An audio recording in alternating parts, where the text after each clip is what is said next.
Okay, so we're going to try and connect two things that on the surface seem to have absolutely nothing in common. On one hand, we have a devastating crisis in male mental health, and on the other, a really strange social penalty that's being placed on successful women. It sounds unrelated, right? Well, it's a puzzle that actually reveals something incredibly deep about the world we're all living in today.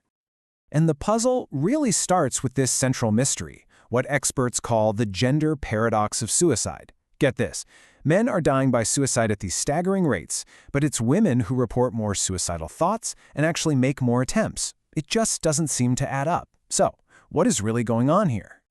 To even begin to figure this out, we first have to wrap our heads around the sheer scale of this paradox. Because when you look at the numbers, they tell a truly shocking story.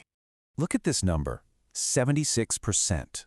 According to CDC data from the United States, that's the percentage of all suicide deaths that are men. Just let that sink in for a second. More than 3 out of every 4 people who die by suicide is a man. But here's the other side of the paradox, the part that makes it so confusing. While the deaths are overwhelmingly male, the attempts are overwhelmingly female. This tells us something really important. The story isn't just about who is struggling, but how they're struggling, and what happens when that struggle hits its absolute breaking point. So, let's zero in on the male side of this crisis for a minute. To make these huge numbers feel a bit more real, we're going to look at a specific group of men where all of these pressures are, tragically and clearly, amplified. Just take a look at the suicide rate among U.S. veterans compared to everyone else. At 34.7 per 100,000, the rate for veterans is more than double the general population's. That is a massive red flag. And it's a pretty clear sign that certain groups of men are dealing with a much more intense version of this crisis, often tied to these very specific ideas of strength, of duty, and of never showing weakness. So, yeah, we've painted a pretty grim picture for men so far. But here's the thing. This is not just a men's issue. It's really just one side of a coin, and it's deeply connected to a parallel struggle that's playing out for women in a completely different way.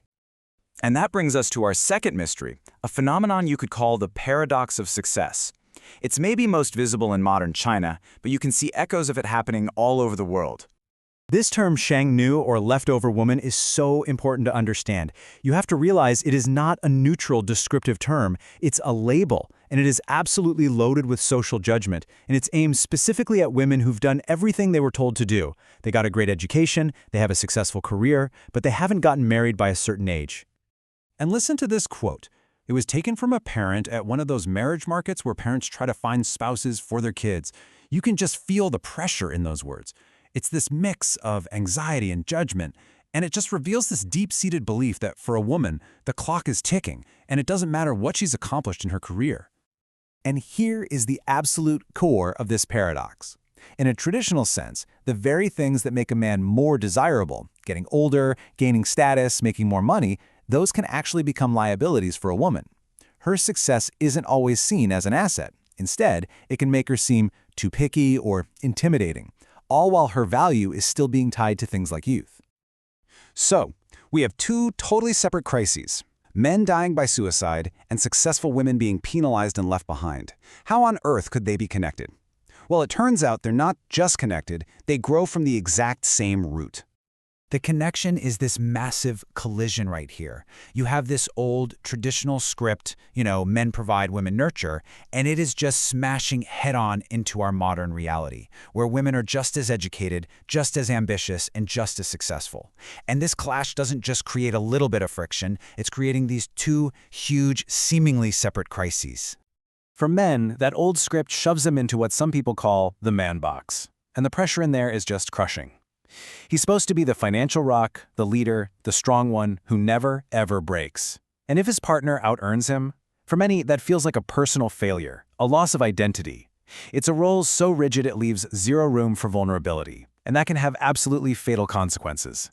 And for women, it creates this impossible double bind, a total catch-22. Society tells them, go get an education, be independent, have a career. But in the same breath, it says, but also be submissive and don't have a career that's too ambitious because you have to prioritize family. It basically penalizes them for the very success it told them to go out and get. It's a no-win situation. So the crucial point here is that this isn't just about data from 1 or 2 countries. This is about a global growing pain. It's something that, in one way or another, is affecting all of us. So here it is, the ultimate takeaway. The male suicide crisis and the leftover woman phenomenon. They are not separate problems. They are two different symptoms of the very same disease.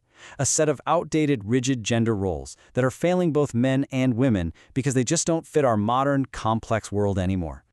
Which leaves us all with a final, really crucial question. If these old rules, these old scripts, are so clearly broken, if they're causing so much pain and holding everyone back, then who is responsible for writing the new ones? What are they even going to look like? Well, the answer, most likely, is us.